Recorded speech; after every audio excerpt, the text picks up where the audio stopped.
अदब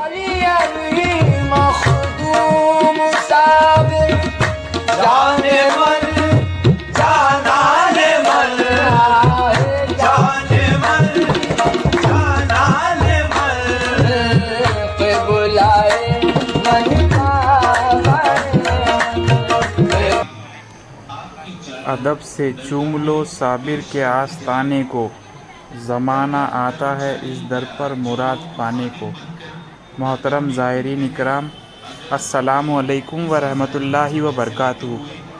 ये दरबार जो आप देख रहे हैं, ये हिंदुस्तान के एक अज़ीमुश्शान बुज़ुर्ग का दरबार है, और ये दरबार किसी किस्म के तारुफ़ का मोहताज नहीं, क्योंकि ये जो दरबार है ये हज़रत अलाउद्दीन अली अहमद साबिर कलियरी रहमतुल्लाह अलैह का दरबार है। आप मेरे साथ साथ इस दरबार की ज़ियारत करते चलिए, और हज़रत के बारे में मैं आपको मुकम्मल मालूमात, हज़रत की करामात, हज़रत के नाम, अलकाब और आपका सिलसिला, तमाम मालूमात मैं आपको देते चलता हूँ।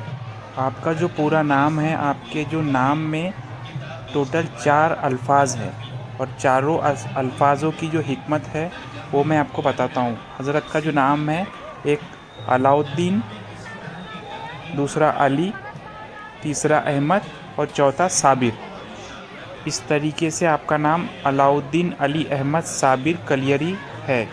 कलियरी इसलिए है क्योंकि आप जो है वो कलियर में आपका मकाम है, आपकी जो जगह है, इसलिए आपको कलियरी कहते हैं। आपकी पैदाइश से कबल नबी करीम सल्लल्लाहु ताला अलैहि वसल्लम आपकी वालिदा को ख्वाब में नज़र आए और फरमाया कि मेरी निस्बत से होने वाले बच्चे का नाम अहमद रखना। और कुछ दिन के बाद में फिर हज़रत अली करमल्लाह वजह करीम भी ख्वाब में आए आपकी वालिदा के, और कहा कि मेरी निस्बत से इस बच्चे का नाम अली रखना। तो इस तरीके से 2 नाम हो गए। फिर कुछ अरसे बाद एक बुलंद पाया बुज़ुर्ग भी आपके घर तशरीफ़ लाए, और आपके वालिद कराम से, जिनका के नाम सैयद अब्दुल रहीम था, उनसे फरमाया कि इस बच्चे का नाम जो है वो अलाउद्दीन रखना। तो इस तरीके से आपका नाम अलाउद्दीन अली अहमद पड़ा। अब आपका जो नाम है, जो साबिर पाक हम बोलते हैं, साबिर कहते हैं, जिससे आप पूरे दुनिया में मशहूर है, वो किस तरीके से पड़ा, वो जानने के लिए आप पूरा वीडियो आगे तक देखिए। बहुत ही प्यारा वाक़या है, इंशाल्लाह आपको बहुत लुत्फ़ आएगा और आपके मोहब्बत में जो है और इजाफ़ा होगा हज़रत के ताल्लुक़ से। ये देखिए, ये वही जगह है जहाँ पे हज़रत जो है 12 साल एक ही जगह पर खड़े रहे थे, आलम इस्तिग़राक़ में अल्लाह की याद में खड़े रहते। ये वही जगह है। आपके वालिद मोहतरम सैयद अब्दुल रहीम साहब, इनका जो निकाह है आपकी वालिदा यानी हज़रत हाजिरा ख़ातून से जब हुआ, तो उस रोज़ जो है आपके वालिद मोहतरम की पेशानी बिल्कुल नूर से चमक रही थी, और इनका जो हुजरा था वहाँ से तमाम हुजरे से जो है खुशबू मुअत्तर हो रही थी, है ना।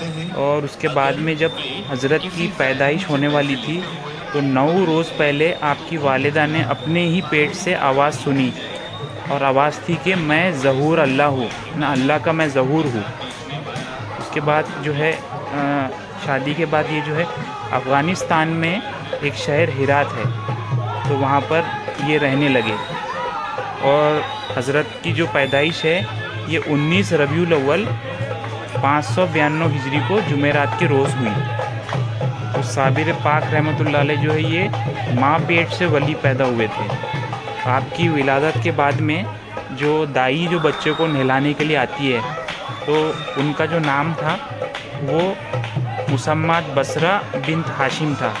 वो फरमाती है कि जैसे ही मैंने इनको नहलाने के लिए हाथ लगाया, तो एक अजीब सी मतलब जलन हाथ में हुई, तकलीफ़ हाथ में हुई, क्योंकि हम जानते हैं कि हज़रत साबिर पाक रहमतुल्लाह अलैह जो है ये बहुत जलाली किस्म के बुज़ुर्ग है। और मैंने आज तक जिन किसी बुज़ुर्गान दीन का ज़िक्र पढ़ा हो, सुना हो, तो हज़रत के बारे में मालूमात हासिल करने के बाद मुझे पता चला कि इतने जलाली बुज़ुर्ग मैंने अभी तक नहीं देखा। तो जो दाई ने जब नहलाने के लिए हाथ लगाया आपके जिस्म मुबारक को, तो उनको हाथ में बहुत जलन हुई, और उसके बाद में जब आपने वज़ू किया और वज़ू के बाद जब हाथ लगाया तो फिर आपको वो जलन नहीं हुई। मतलब क्योंकि आप अल्लाह के वली थे, तो बावज़ू अल्लाह को पसंद नहीं था कि कोई आपके जिस्म मुबारक को हाथ लगाए। और जब फिर आपको गुस्ल दिया गया तो आपके जिस्म की खुशबू से जो है घर का पूरा कोना कोना मुअत्तर हो गया था। आपके जो बचपन के वाक़यात हैं ये भी काफ़ी अजीबो-गरीब है। आपकी उम्र का जो पहला साल था तो आप रोज़ाना दूध नहीं पीते थे। आप एक दिन दूध पीते थे और दूसरे दिन रोज़ा रखते थे। उसके बाद जब आप 1 साल के हो गए तो 1 साल से दूसरे साल तक की जब आपकी उम्र हुई तो आप 1 दिन दूध पीते थे और 2 दिन के रोज़े रखते थे। और तीसरा साल जब शुरू हुआ तो आपने तो दूध पीना ही छोड़ दिया था। फिर आप थोड़ी थोड़ी रोटी खाना शुरू किए, चने की या जौ की रोटी आप खाते थे। उसके बाद चौथे साल से जब आपने बोलना शुरू किया तो सबसे पहले जो आपने कलिमात बोले वो थे ला मौजूदा इल्लल्लाह, यानी अल्लाह के सिवा जो कोई माबूद नहीं है। उसके बाद फिर जब आपकी उम्र 6 साल की हुई तो फिर आप यतीम हो गए। ये जो अल्लाह के जो बुज़ुर्ग होते हैं, बुज़ुर्गान दीन होते हैं, अक्सर आपने इनके अगर आप बारे में हिस्ट्री पढ़ेंगे, इनकी ज़िंदगी के हालात पढ़ेंगे तो ये अल्लाह की आजमाइशें होती है इनकी ऊपर में कि मतलब देखिए 6 साल की उम्र में आप जो है यतीम हो गए। आपने काफ़ी बुज़ुर्गान दीन के बारे में सुना होगा कि मैंने इससे पहले भी सुना है कि यतीम हो गए, फिर उनकी नानी या दादी ने फिर उनकी परवरिश से कैसे हालात में उन्होंने इल्म हासिल किया। तो ये सब इतनी आजमाइशों के बाद में जो है वो फिर निखर के आते हैं तो पूरी दुनिया उन्हें फिर पहचानती है। उसके बाद देखिए सिर्फ आपकी फिर 7 साल की जब उम्र हुई तो आपने जो है तहज्जुद पढ़ना शुरू किया, वो भी बिल्कुल पाबंदगी के साथ में। और उसके साथ साथ जो है आप अल्लाह के ज़िक्र में मसरूफ़ रहने लगे।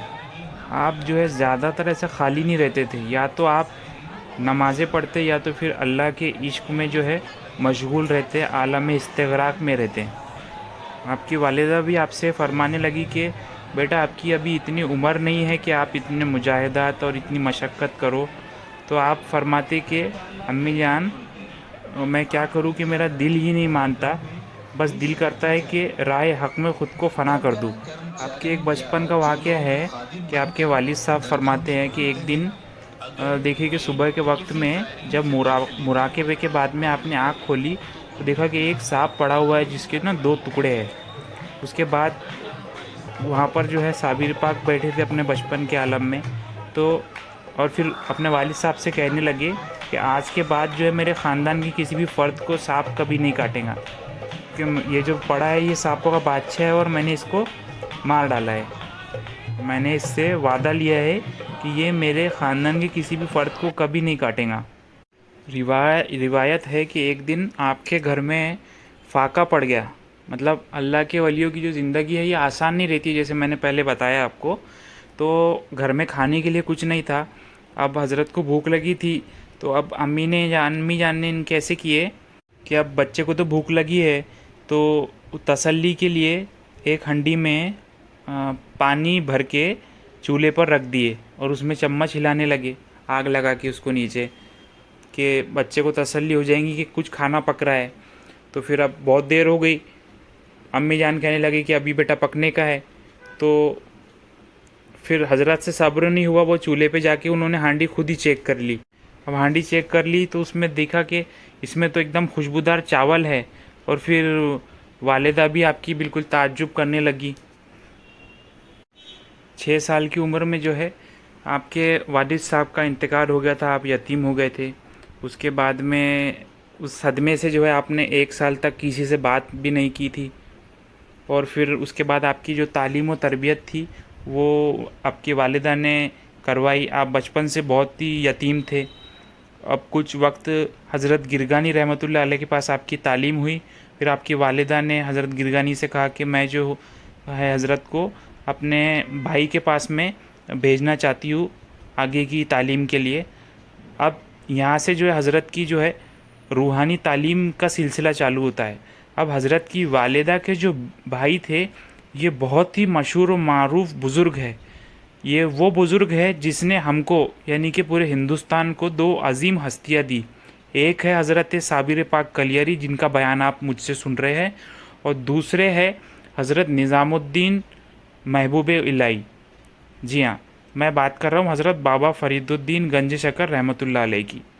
तो हज़रत बाबा फ़रीदुद्दीन गंज शकर जो है ये आपके वालिदा के सगे भाई है, यानी कि हज़रत साबिर पाक के मामू हैं और हज़रत के पीरो मुर्शिद भी है बाबा फ़रीद।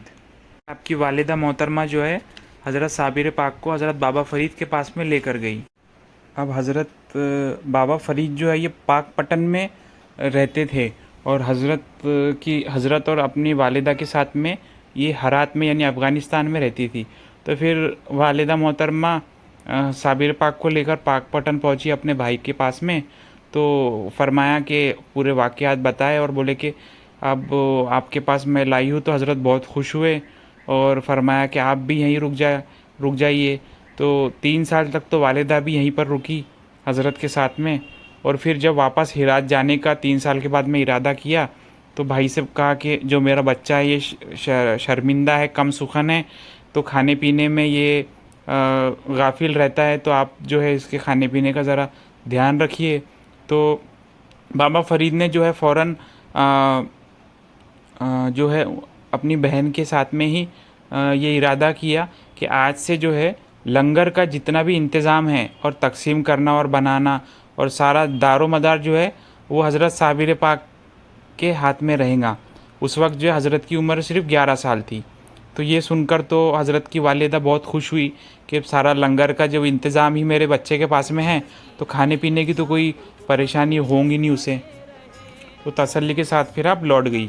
उसके बाद आप रोज़ाना सुबह लंगर तकसीम करते, फिर अपने हुजरे में चले जाते, फिर शाम में आप लंगर तकसीम करते, फिर हुजरे में चले जाते, इबादत करते रहते। लेकिन किसी ने भी आपको कभी लंगर का खाना खाते हुए नहीं देखा था। एक दिन जो है आपके हुजरे से हज़रत बाबा फ़रीद को रोने की आवाज़ें आने लगी। फिर आप अंदर गए और दरियाफ़्त किया रोने की वजह। तो साबिर पाक ने बताया कि आज से अल्लाह ताला ने मुझे दुनिया फ़ानी से ला ताल्लुक़ बना दिया है, यानी कि मैं जो हूँ अब मुझसे दुनियावी लोग कोई नहीं मिल सकते सिवाय रिजालुल गैब और औलिया अल्लाह के। इसलिए मैं के बाद आपके हुजरे में कोई दाखिल होना तो दूर, उस हुजरे के करीब भी कोई नहीं जाता, क्योंकि आपकी जो जलाली कैफियत आपके ऊपर में तारी हो गई थी, आप अल्लाह के बहुत करीब हो गए थे। फिर ऐसा 12 साल चला और 12 साल के बाद फिर आपकी वालिदा मोहतरमा वापस पाक पटन आपसे मुलाकात के लिए आई। तो देखती है कि हज़रत साबिर पाक जो है बिल्कुल दुबले और कमज़ोर हो गए, जिस्म पर सिर्फ हड्डियाँ नज़र आ रही है, गोश्त बिल्कुल नहीं है। देख के बहुत परेशान हुई और अपने भाई से कहने लगी कि क्या तुम मेरे बच्चे को खाने के लिए नहीं देते हो। हज़रत की वालिदा जो है ये बाबा फ़रीद की बड़ी बहन है। तो फिर नाराज़ होने लगी। तो हज़रत ने जो है साबिर पाक को बुलाया और फरमाया कि देखिए मैंने तो आपके सामने जो है हज़रत से कहा था कि पूरी जो ज़िम्मेदारी है लंगर की वो दे रखी थी मैंने, तो क्या तुम उसमें से खाते नहीं थे। तो साबिर पाक फरमाने लगे कि हज़रत आपने जो है मुझे लंगर की ज़िम्मेदारी दी थी और लंगर तकसीम करने के लिए कहा था। आपने मुझे ये नहीं कहा था कि मैं भी इसमें से लंगर खा सकता हूँ, लिहाजा मैंने कुछ नहीं खाया। तो फिर बाबा फ़रीद पूछने लगे कि फिर तुमने इतने सालों से क्या खाया है। तो कहा कि हज़रत 4-5 रोज़ तो मैं ऐसे ही गुजार देता था पानी पीकर, और कभी भूख लगती तो जंगल में जाके झाड़ों के पत्ते वगैरह खा लिया करता था। ये सुनकर बाबा फ़रीद जो है वो कहने लगे कि तुम साबिर हो, यानी तुम बहुत सब्र वाले हो। तो इस वाक़े के बाद ही जो है हज़रत अलाउद्दीन अली अहमद का जो नाम है, जो लक़ब है, ये साबिर पड़ गया और आपको दुनिया जो है साबिर के नाम से जानने लगी। तो इस वाक़े के वक्त हज़रत साबिर पाक की जो उम्र थी वो लगभग 23 साल की, 22 या 23 साल की हो चुकी थी। मतलब 11 साल की उम्र में आपकी वालिदा ने वहाँ लाके छोड़ा था। उसके बाद 12 साल आप वहाँ पर रहे, यानी 23 साल की आपकी उम्र थी, आप जवान हो चुके थे। तो आपकी वालिदा मोहतरमा ने अपने भाई यानी बाबा फ़रीद से फरमाया कि मैं जो है मेरे लड़के का निकाह आपकी छोटी लड़की से करना चाहती हूँ। तो बाबा फ़रीद फरमाने लगे कि ये हज़रत जो है, जो साबिर है, ये मतलब शादी करने के लायक नहीं है। मतलब उसका मतलब ये है कि वो जो है वो फना फिल्ला की तरफ पहुंच गए। शादी ब्याह अब वो नहीं कर सकते। अब वो कभी भी इस्तिगराक के आलम में जा सकते। दुनिया के लोगों से उनका ताल्लुक जो है वो अब कम ही रहता है, इसलिए उनकी शादी की उनको ज़रूरत नहीं है। लेकिन अब माँ तो माँ ही होती है। माँ की तो ख्वाहिश होती है कि वो अपने बच्चे की जो है शादी करवाए, बहू लेकर आए। तो उन्होंने अपने भाई से बहुत इसरार किया, नाराज़ भी हुई। तो आखिर अपने इसरार की वजह से बाबा फरीद ने जो है अपनी बेटी का जो है निकाह करवा दिया। अब ये वाक़या जो है शादी के बाद का, ये मतलब अलग अलग तरीके से बयान किया जाता है। कवालियों में जो वाक़या कहा जाता है, और कुछ किताबों में भी लिखा है कि हज़रत की शादी हुई, उसके बाद में जो है जब वो उनकी बीवी जब कमरे में गई, हज़रत ने जब नज़र डाली तो वो जल के खाक हो गई। तो ये सब इसमें हकीकत नज़र नहीं आती, क्योंकि हज़रत की जो जो अहलिया थी वो भी एक बहुत बड़ी बुज़ुर्ग और वलिया थी, क्योंकि वो जो है हज़रत उमर फ़ारूक के ख़ानदान से थी। और वो दूसरी बात ये कि वो इतने बड़े बुज़ुर्ग की बेटी थी, बाबा फ़रीद की बेटी थी। तो ये मुमकिन नहीं है। आपका जो है शादी के बाद भी आप कई सालों तक आप हयात रही। ये जो बातें हैं ये फसानों वाली और कवालियों में सुनाने वाली बातें हैं, इसमें हकीकत नज़र नहीं आती। हाँ, लेकिन शादी के बाद जो है आप अलग हुजरे में रहते थे, क्योंकि आपके ऊपर में वजदानी कैफियत ज़ाहिर हुआ करती थी। आप आलम इस्तिग़राक़ में रहते थे, जलाल की हालत में भी रहते थे, इसलिए मुमकिन नहीं था साथ में रहना। तो आपने वैसी ही ज़िंदगी गुजारी। और उसके फिर शादी के कुछ वक्त के बाद में जो आपके वालिदा का भी फिर इंतकाल हो चुका था। फिर एक दिन जो है बाबा फ़रीद ने ख्वाब देखा। ख्वाब में देखते हैं कि बाबा फ़रीद के पीरो मुर्शिद यानी हज़रत बख्तियार काकी रहमतुल्लाह अलैह, जिनका के मज़ार शरीफ दिल्ली के महरौली इलाके में है, वो उनको ख्वाब में देखा। और देखते हैं कि वो ख्वाब में साबिर पाक रहमतुल्लाह अलैह को और बाबा फ़रीद को दोनों को हाथ पकड़ के हुजूर पाक सल्लल्लाहु अलैहि वसल्लम की बारगाह में लेकर गए।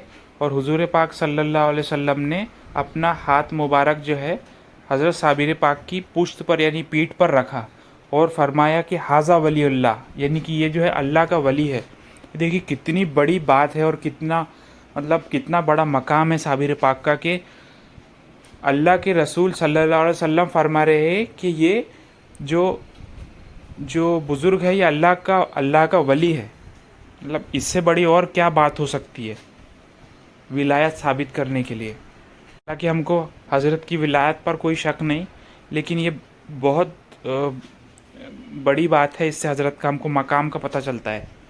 इस वाक़े के बाद बाबा फ़रीद सब लोगों को, अपने मुरीदीन को जमा करते हैं।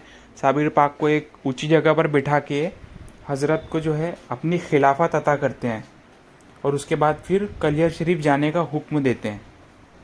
अब अगर आप आज के दौर में कलियर शरीफ जाकर देखेंगे तो आपको ऐसा लगेगा नहीं कि ये कोई बहुत बड़ा शहर है या कोई बहुत बड़ी जगह है, पहले की बहुत बड़ी मशहूर जगह है। आपको देख के लगेगा कि ये एक छोटा सा गांव की जैसी जगह है।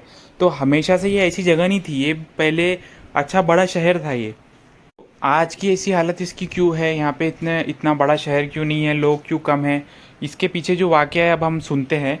तो हुआ यूँ कि जब हज़रत साबिर पाक जब कलियर में तशरीफ़ लाए तो उस वक्त जो है भेदभाव का यहाँ पे माहौल था।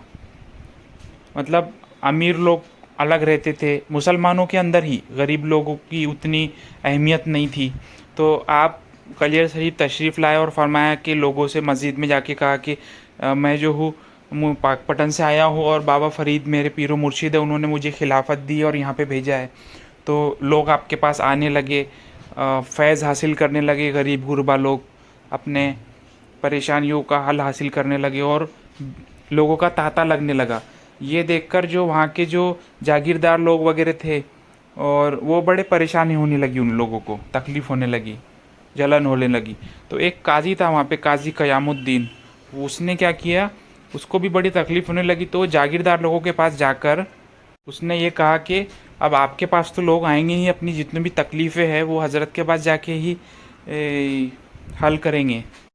तो फिर एक दिन जो है हज़रत मस्जिद में नमाज के लिए तशरीफ़ लेकर गए और पहली सफ़ में बैठे और हज़रत के साथ जो गरीब गुरबा थे वो भी सफ़ में बैठ गए।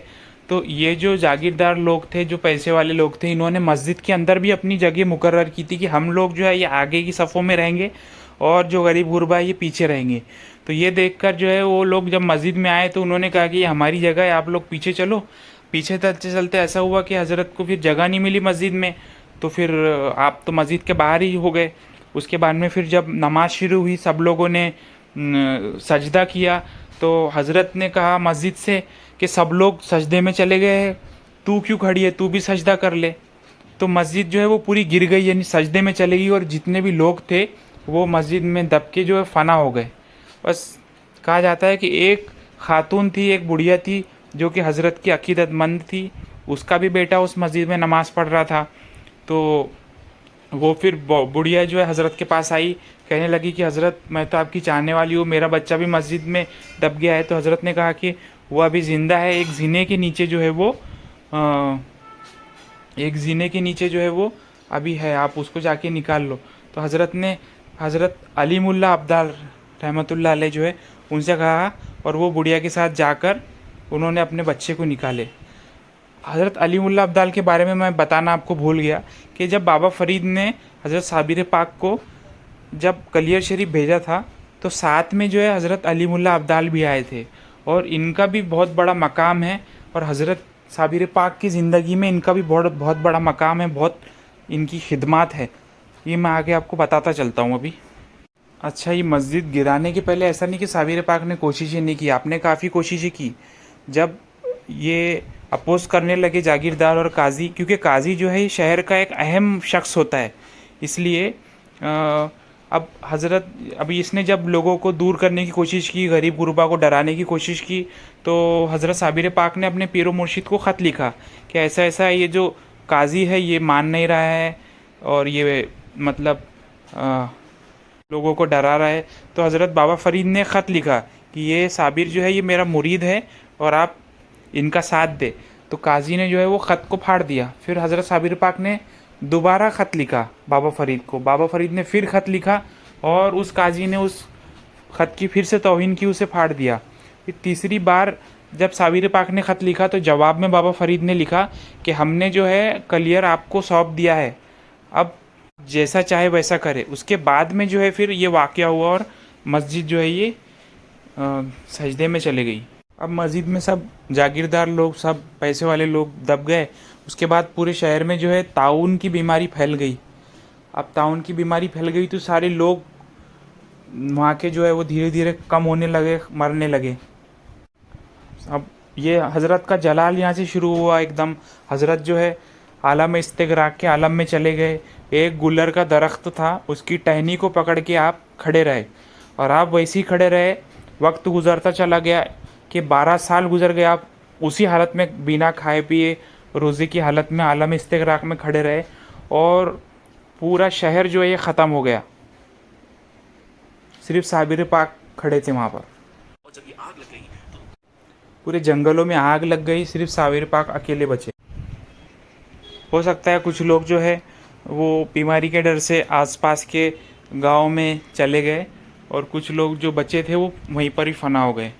इस वाक़या का जो है फिर बाबा फ़रीद को भी पता चला, तो बाबा फ़रीद ने जो है अपने मुरीदीन से कहा और जो वहाँ पे जो हजरात जो हज़रत की खिदमत में रहते थे उनसे कहा कि मेरा जो एक खलीफा है साबिर, वो कलियर नामी एक मकाम पे जो है 12 साल से खड़ा है और रोज़े की हालत में खड़ा है, तो कौन है जो वहाँ जाएगा और उसको इफ्तार करवाएगा और बिठाएगा। तो वहीं पर एक हज़रत शमसुद्दीन तुर्क पानीपती महफ़िल में मौजूद थे, तो उन्होंने फरमाया कि हज़रत मुझे इजाज़त दीजिए, मैं जाकर उन्हें इफ्तार करवाता हूँ। अब ये जो हज़रत शमसुद्दीन तुर्क पानीपती है, इनके बारे में मैं ऑलरेडी वीडियो बना चुका हूँ, तो जिन हज़रात ने देखा है वो दोबारा देख सकते हैं और जिन हज़रात ने नहीं देखा है तो उनके लिए जो है ये मैं उस वीडियो की लिंक इस वीडियो के डिस्क्रिप्शन में डाल रहा हूँ और साथ में और भी मैं हज़रत निज़ामुद्दीन की भी लिंक इसमें डाल देता हूँ, तो जिन हज़रात ने नहीं देखा है वो जाके देख सकते हैं। अब ये हज़रत शमसुद्दीन तुर्क पानीपती जो है ये तुर्किस्तान से आए थे। तो बाबा फरीद ने जो है इनके लिए दुआ की और साथ में इनके कुछ एहतियातन कुछ तदाबीर बताई कि तुम जाने के बाद में जो है वहाँ पर कुरान की तिलावत करना और एकदम से सामने मत जाना, पीछे खड़े होकर तिलावत करना। और एक तेल दिया पढ़कर, कहा कि ये तेल जो है काम में आएगा। और साथ में जो है हज़रत अली मुल्ला अब्दाल को भेजा। ये हज़रत अली मुल्ला अब्दाल वही थे जो पहले हज़रत साबिर पाक के साथ में गए थे और जो ख़त जो भेजे थे काजी को, इन्हीं के हाथों में साबिर पाक ने इन्हीं के हाथों से बाबा फरीद के पास भेजे थे। तो हज़रत शमसुद्दीन तुर्क पानीपती और अली मुल्ला अब्दाल जो है कलियर शरीफ गए और वहाँ पहुँचने के बाद में जो है हज़रत शमसुद्दीन तुर्क पानीपती ने बाबा हज़रत साबिर पाक के पीछे खड़े होकर कुरान करीम की तिलावत शुरू की। अब क्योंकि ये तुर्की के थे तो तुर्की के जो लोग हैं ये बहुत अच्छे तरीके से कुरान की तिलावत करते हैं, बहुत ही खूबसूरत अंदाज में पढ़ते हैं। आज भी अगर आप उनकी तिलावत सुनेंगे तो हज़रत साबिर पाक ने जो है 12 साल के बाद किसी को कुरान पढ़ते हुए फिर दोबारा से सुना था, तो आपको बहुत खुशी हुई। और कुछ वक्त सुनने के बाद में आपने कलिमात कहे, आपने कहा कि शमसुद्दीन तुर्क पानीपती से कि पीछे खड़े होकर क्यों पढ़ते हो, आगे आकर पढ़ो। उसके बाद में जो है हज़रत आगे आए, क्योंकि हज़रत बाबा फरीद ने कहा था कि पीछे होके पढ़ना, क्योंकि हज़रत साबिर पाक जो है ये बहुत जलाली बुज़ुर्ग है। अगर डायरेक्ट वो सामने चले जाते तो हो सकता है कि कुछ हादसा हो सकता था। तो हज़रत ने साबिर पाक के हुक्म के बाद फिर आप सामने आकर फिर आपने पढ़ना शुरू किया। काफ़ी देर तक आप पढ़ते रहे और फिर पढ़ते पढ़ते जो है रुक गए। तो फिर साबिर पाक ने कहा कि रुक क्यों गए हो, पढ़ते रहो। तो हज़रत शमसुद्दीन साहब ने कहा कि हज़रत पढ़ते पढ़ते खड़े खड़े होके पढ़ते पढ़ते जो है थक गया, वो बैठना चाहता हूँ। तो साबिर पाक ने कहा कि फिर बैठ जाओ। तो फिर इन्होंने कहा कि हज़रत अगर आप खड़े हैं तो फिर मैं कैसे बैठ सकता हूँ। तो फिर हज़रत ने बैठने की कोशिश की और हज़रत शमसुद्दीन साहब ने सहारा दिया और वहीं एक दरख्त था, गुलर का दरख्त, उसी को, क्योंकि आप 12 साल से खड़े थे तो आपके पैरों में तकलीफ़ थी, कमज़ोरी आ गई थी, तो एक पेड़ के जो है सहारे से आपको टिका दिया। और उसके बाद में जो तेल बाबा फरीद ने दिया था उस तेल से जो है मालिश की पैरों की हज़रत की, और फिर पढ़ने लगे। तो फिर साबिर पाक ने फरमाया कि आप कहाँ से आए हैं, तो कहा कि मैं पाक पटन से आया हूँ। तो फिर आपकी आंखों से आंसू आने लगे कि क्या तुम मेरे पीरो मुर्शिद के शहर से आए हो। तो शमसुद्दीन साहब ने फरमाया कि जी हाँ हज़रत, मैं उन्हीं के शहर से आया हूँ और अलबत्ता आपके पीर साहब ने ही मुझे यहाँ पर भेजा है। फिर बाद में हज़रत जो है कमज़ोर हो गए थे, तो शमसुद्दीन साहब ने कहा कि मुझे भूख लगी है, क्या खाऊँ। तो साबिर पाक ने कहा कि वो गुल्लर के दरख्त से कुछ गुल्लर उबाल के लेकर आओ। फिर उसके बाद साबिर पाक ने भी उस गुल्लरें खाई, तो फिर आपको थोड़ी सी तवानाई आई। फिर बाद में शमसुद्दीन साहब हज़रत की खिदमत में वहीं पर रहे। भाई शमसुद्दीन साहब जो है ये इनको फिर साबिर पाक ने खिलाफत दी और हज़रत शमसुद्दीन पाक जो है ये हज़रत साबिर पाक के इकलौते मुरीद और खलीफा है। हज़रत बाबा साबिर पाक का जो सिलसिला साबरिया चिश्तिया जो आगे बढ़ा, ये इन्हीं की खिदमत से आगे बढ़ा। इनका जो मज़ार मुबारक है ये पानीपत में, हरियाणा में। हमने इसकी ज़ियारत की थी, वीडियो डाला था, आप लिंक में जाके उस वीडियो को भी देख सकते हैं, डिस्क्रिप्शन में इसकी लिंक है। अगर यहाँ पर मैं उसके बारे में पूरा जिक्र करूँ तो ये वीडियो जो है लेंदी हो जाएगा। तो हज़रत बाबा साबिर पाक ने जो है हज़रत शमसुद्दीन साहब को खिलाफत दी। वो खिदमत में भी रहते थे, लेकिन उन्हें हुक्म था कि वो रात में ईशा के बाद से लेके सुबह फजर तक जो है वो अलग हुजरे में रहेंगे। दिन के वक्त ही वो सिर्फ साबिर पाक की खिदमत में रहते थे, अलबत्ता रात के वक्त जो है वो अलग अलग हुजरे में ही रहती थी, क्योंकि वो रात को साबिर पाक जो है आलम इस्तिक़राक़ में चले जाते थे और जलाली कैफियत आपके ऊपर में ज़ाहिर हुआ करती थी। बताने के लिए और भी बहुत सारे वाक़यात हैं, लेकिन क्योंकि ये वीडियो बहुत बड़ा हो चुका है ऑलरेडी, इसलिए कभी वक्त रहा तो दोबारा बताऊंगा। शॉर्ट में एक दो चीज़ें आपको और बता दूं कि फिर बाद में जब जैसे शमसुद्दीन साहब के बाद में धीरे धीरे जो है हज़रत के पास लोग आने लगे और उसके बाद जो है कलियर जो है दोबारा बसा। हज़रत निज़ामुद्दीन औलिया से हज़रत साबिर पाक की भी मोहब्बत, क्योंकि दोनों पीर भाई थे, बाबा फरीद के दोनों भी मुरीद है, तो काफ़ी अच्छे वाक़यात है। हज़रत अमीर खुसरो को निज़ामुद्दीन औलिया भेजा करते थे, फिर जब वो वापस जाते तो उनकी आंखें, उनके हाथ निज़ामुद्दीन औलिया चूमते कि इन्होंने जिन आँखों से साबिर पाक की, मेरे पीर भाई की ज़ियारत की है, उनको मैं चूमूँ। और उसके बाद हज़रत साबिर पाक का वफ़ात का वाक़या जो है, पर्दा करने का वाक़या मैं शॉर्ट में बता दूँ कि हज़रत जब इंतकाल फरमाए, पर्दा फरमाए, तो आपकी जो नमाज जनाजा थी उसके अंदर में सिर्फ हज़रत शमसुद्दीन तुर्क पानीपती ही मौजूद थे। और आपकी नमाज जनाजा जो है वो ख़ुद आपने ही पढ़ाई थी, यानी साबिर पाक ने ही खुद अपनी नमाज जनाजा पढ़ाई थी। ये हज़रत की शान है। तो आपसे दुआ की दरख्वास्त, आप जो है हज़रत के नाम से एक फ़ातिहा अपने घर में दे दीजिए ताकि हज़रत का कुछ फैज़ आपको हासिल हो। और इस नाचीज़ के लिए भी दुआ की दरख्वास्त है। और आपसे एक दरख्वास्त है कि इस वीडियो को आप ज़्यादा से ज़्यादा लोगों तक शेयर कीजिए ताकि ज़्यादा से ज़्यादा लोगों को हज़रत के बारे में मालूमात हासिल हो, इश्क में इजाफ़ा हो। आपको ये वीडियो कैसा लगा ये आप कमेंट करके मुझे ज़रूर बताएं।